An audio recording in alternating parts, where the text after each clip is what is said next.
又是一年母亲节，5月8日，作为娱乐圈幸福家庭代表的杨紫也在社交平台晒出与妈妈的合照，为母亲送上节日祝福。从杨紫晒出的旧照不难看出，她从小就是古灵精怪的性格，在妈妈的怀里也是时不时的对着镜头打招呼，比耶。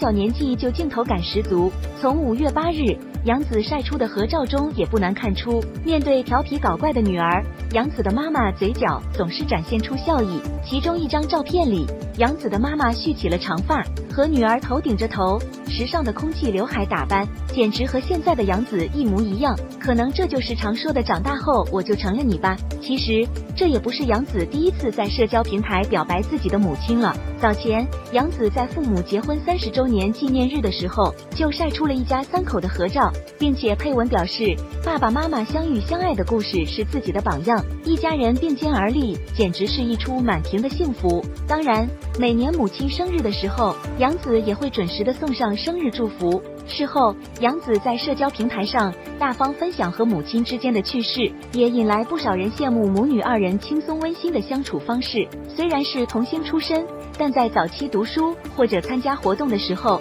杨紫身边总是有着妈妈的陪伴。从那时起，就可以看出杨紫和妈妈之间的关系十分亲密。而杨紫如今的成功，也离不开妈妈的陪伴和支持。在拍摄《家有儿女》被人熟知之前，杨紫早已开始了在剧组摸爬滚打的日子。为了支持女儿的演员梦，杨紫的妈妈忍痛辞掉了工作，事无巨细的陪伴照顾女儿。如今，杨紫依然不会错过母亲生命里的任何一个重要的节日，贴心的为妈妈送上祝福，其实也是在不断的向妈妈传达自己的爱。曾经在妈妈的支持和呵护中长大，杨紫也以源源不断表达爱的方式回报，以理解和感恩。